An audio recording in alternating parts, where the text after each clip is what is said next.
জাতীয় ঐকমত্য কমিশনের সুপারিশগুলো অক্ষরে অক্ষরে বাস্তবায়নের পর জাতীয় সংসদ নির্বাচন আয়োজনের দাবি জানিয়েছে জাতীয় নাগরিক পার্টি। একই সঙ্গে প্রধান উপদেষ্টা ঘোষিত সময়সীমার মধ্যেই সংস্কার বাস্তবায়ন করে নির্বাচন করা সম্ভব বলে মন্তব্য করেছেন দলটির মুখ্য সমন্বয়ক নাসির উদ্দিন পাটোয়ারী। মনোনয়নপত্র সশরীরে জমা দেওয়া, দল নিবন্ধন নবায়ন, দল নিবন্ধনের সময় বাড়ানো, ঋণখেলাপি ও হলফনামায় ভুল তথ্য দিলে সদস্য পদ বাতিল সহ অন্তত ৯টি দাবি প্রধান নির্বাচন কমিশনারের কাছে তুলে ধরেছে এনসিপি। আজ রোববার দুপুরে রাজধানীর আগারগাঁওয়ে নির্বাচন ভবনে প্রধান নির্বাচন কমিশনার এএমএম নাসির উদ্দিনের সঙ্গে বৈঠকে শেষে এক ব্রিফিংয়ে নাসির উদ্দিন পাটোয়ারী সাংবাদিকদের এসব কথা বলেন। সিএসির সঙ্গে বৈঠকে অংশ নেয় ৫ সদস্যের একটি প্রতিনিধি দল। এতে উপস্থিত ছিলেন এনসিপির যুগ্ম আহ্বায়ক অনিক রায়, খালেদ সাইফুল্লাহ, মুজাহিদুল ইসলাম শাহীন ও তাজনুভা জাবিন। ২ ঘণ্টা ব্যাপী এ বৈঠকে নির্বাচন কমিশন, আইন সংস্কার, নিবন্ধনের সময়সীমা ও নির্বাচন কেন্দ্রিক নানা বিষয়ে নিয়ে আলোচনা করেন দলটির প্রতিনিধিরা।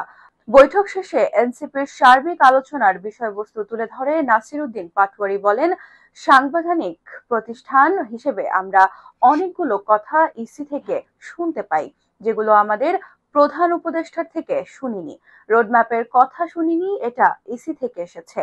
এজন্য আমরা বলবো, কোন জায়গায় কথা বলার জন্য ইসি নিজেদের জায়গায় সতর্ক থাকবে। প্রধান উপদেষ্টা বলেছেন ডিসেম্বর থেকে জুনের মধ্যে নির্বাচন, সে বিষয়ে কাজ শুরু করতে পারেন, কিন্তু রোডম্যাপ বা সরকার থেকে কোনো দিক নির্দেশনা আসার আগেই যখন তারা নিজেদের থেকে কথা বলে থাকেন, সেজন্য আমরা সন্দেহ পোষণ করি।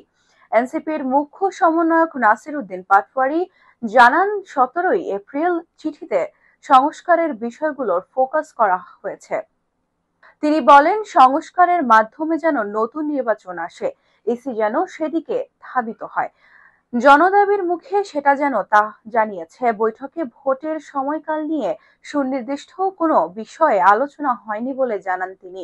এক প্রশ্নের জবাবে এনসিপির মুখ্য সমন্বয়ক বলেন, আমরা স্পেসিফিক বলেছিলাম ২০২২-এর আইন রয়েছে, আমরা পূর্বে জানিয়েছিলাম আইনটা অবৈধ, অন্যান্য দলও জানিয়েছে অবৈধ, সে আইনের অধীনে হয়েছে বর্তমান ইসি। আমরা এই আইনের বিরোধিতা করি, কিন্তু এখন যারা আছেন তাদেরকে সংস্কার প্রক্রিয়ার মধ্যে নিতে হবে। ঐকমত্য কমিশনের রিপোর্ট আসার পরে যদি উনারা থাকতে পারলে থাকবে, না থাকতে পারলে থাকবে না। এটা ঐকমত্য কমিশনের রিপোর্টের উপর নির্ভর করবে। কারোর প্রতি কোনো অবজেকশন নেই। সাংবিধানিক প্রতিষ্ঠান ঐকমত্য কমিশনের রিপোর্টের অনুযায়ী হোক, যারা কমিশনার রয়েছেন সে বিষয়ে না আমরা সাংবিধানিক প্রতিষ্ঠান হিসেবে দেখি। সাংবিধানিক প্রতিষ্ঠান আকারে সরকার ঐকমত্য কমিশন থেকে ডিসিশন আসে, সে বিষয়ে ইসি পুনর্গঠন হলে আমরা দেখব, যদি না হয় তখন এ বিষয়ে কমেন্ট করব। প্রতিবেদনের সুপারিশ বাস্তবায়ন চায় এনসিপির। নির্বাচন ব্যবস্থা সংস্কার কমিশনের সুপারিশ বিষয়ে ঐকমত্য কমিশনের সিদ্ধান্ত বাস্তবায়নের জোর দিয়েছে এনসিপি। তিনি বলেন, ঐকমত্য কমিশনের রিপোর্ট যখন ফাইনাল হয়ে আসবে তখন সরকার প্রতিটি সাংবিধানিক কমিশনে পাঠাবে, ওই সিদ্ধান্ত যেন বাস্তবায়ন হয়। আমরা ঐকমত্য কমিশনের সঙ্গে বসেছিলাম, নির্বাচন ব্যবস্থা নিয়েও বলেছি, ফাইনাল হতে তা বাস্তবায়নের জন্য বলেছি। এনসিপি নাসির উদ্দিন পাটোয়ারী বলেন, ইসি নিত্যকাজের কাজগুলো করতে পারে, কিন্তু অভ্যন্তরীণ কাজগুলো করতে পারে, কিন্তু নির্বাচনের ফুল ফেজের কাজে যাবে সে বিষয়ে ঐকমত্য কমিশনের যে ফাইনাল রিপোর্ট আসবে তার মতো হওয়া উচিত বলে মনে করি। নতুনভাবে দেশে সুন্দর যাত্রা শুরু হবে। ডেমোক্রেটিক পদ্ধতির মধ্যে দিয়ে যাওয়া জন্য ইলেকশন রিফর্ম অতি জরুরি। বর্তমান যে প্রক্রিয়া রয়েছে, ঐকমত্য কমিশনের রিপোর্টটা আসার পরে, সিদ্ধান্তগুলো হওয়ার পরে সে অনুযায়ী ইসি পরিচালিত হয়, তাহলে বাংলাদেশের সুন্দর নির্বাচন হবে। বর্তমান ব্যবস্থায় অনেক সংস্কার জরুরি, অনেক বিষয় ইসি সম্মত হয়েছে, আইনগুলো ঐকমত্য কমিশনের হয়ে আসতে হবে। এই মুখ্য সমন্বয়ক বলেন, আমরা তাদের জানিয়েছিলাম সংস্কারের প্রত্যেকটি রিপোর্টের পাতা বাই পাতা, ওয়ার্ড বাই ওয়ার্ড প্রত্যেকের মধ্যে দিয়ে আগামী একটি নির্বাচনে যেতে হবে। সংস্কার সুপারিশের প্রতিটি লাইন এসেছে সেগুলো নিয়ম নীতির মধ্যে দিয়ে প্রায়োগিক আকারে বাংলাদেশকে সেদিকে যাত্রা শুরু করতে হবে। সিইসি একমত হয়েছেন, ঐকমত্য কমিশনের সাথে ঐকমত্য পোষণ করতে হবে, তাহলে আমরা আস্থা পোষণ করতে পারবো না। নির্বাচন কমিশন 15 বছরে একটা ব্যবস্থার মধ্যে দিয়ে ইঞ্জিনিয়ারিং হয়েছে অনেক, নতুন বাংলাদেশে এটা দেখতে চাই না। নির্বাচন জড়িতদের বিচার দাবি। বিগত 3 জাতীয় সংসদ নির্বাচনে জড়িতদের বিরুদ্ধে তদন্ত করে বিচারের আওতায় আনার দাবি জানিয়েছেন এনসিপি। নাসির উদ্দিন পাটোয়ারী সাংবাদিকদের জানান, প্রধান নির্বাচন কমিশনার এই বিষয়ে তাদের আশ্বস্ত করেছেন। বৈঠকের বিষয়ে নাসির উদ্দিন পাটোয়ারী বলেন, আওয়ামী লীগ দেশ ও প্রতিটি প্রতিষ্ঠানকে ফ্যাসিস্ট কাঠামোতে নিয়ে গিয়েছিল, মানুষের ভোটাধিকার কেড়ে নিয়েছিল। এর দায় নির্বাচন কমিশনেরও।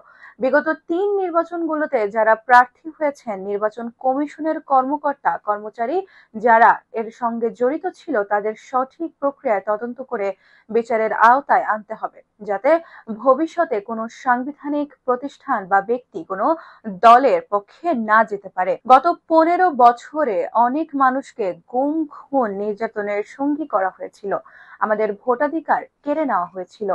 জালিয়াতির মাধ্যমে বাংলাদেশকে একটা ফ্যাসিস্ট কাঠামোতে রূপান্তর করা হয়েছিল, আর এই ফ্যাসিস্ট কাঠামোর পেছনে অন্যতম ভূমিকা ছিল নির্বাচন কমিশন। এনসিপির এই নেতা জানান, মনোনয়নপত্র জমা দিতে সশরীরে আসার বিধান, 48 ঘন্টার মধ্যে ইসি থেকে নির্বাচন সার্টিফিকেশন দেওয়া, প্রার্থীদের হলফনামা তদন্ত করে তার সত্যতা নিরূপণ করা, নির্বাচন সহিংসতা রোধে আচরণবিধি ও ব্যয়ের বিধিতে পরিবর্তন আনা, ঋণখেলাপিদের নির্বাচনে অংশ নেওয়া বন্ধ করা, হলফনামায় ভুল তথ্য থাকলে প্রার্থীর প্রার্থিতা বাতিল ও নির্বাচিত হলেও যেন তারা সংসদে থাকতে না পারে সেই ব্যবস্থা করা, প্রবাসীদের ভোটাধিকার নিশ্চিত করা, রাজনৈতিক দল নিবন্ধনের জন্য সময় বাড়ানো, রাজনৈতিক দলগুলো যেন অভ্যন্তরীণ গণতান্ত্রিক চর্চা করে তা মনিটরিং করার কথা তারা তুলে ধরেছেন। এগুলো বাস্তবায়ন না হলে নির্বাচনে যাওয়া ও ভোটাধিকার প্রয়োগ সম্ভব হবে না। এছাড়া একই নামে দলকে নিবন্ধন দেওয়া হয়েছে, অফিস নেই অথচ দলের নিবন্ধন দেওয়া হয়েছে, তাই প্রত্যেকটা দলকে নতুন করে নবায়ন করা এবং সংস্কার কমিশনের প্রতিবেদন বাস্তবায়ন করতে তাগিদ দিয়েছি।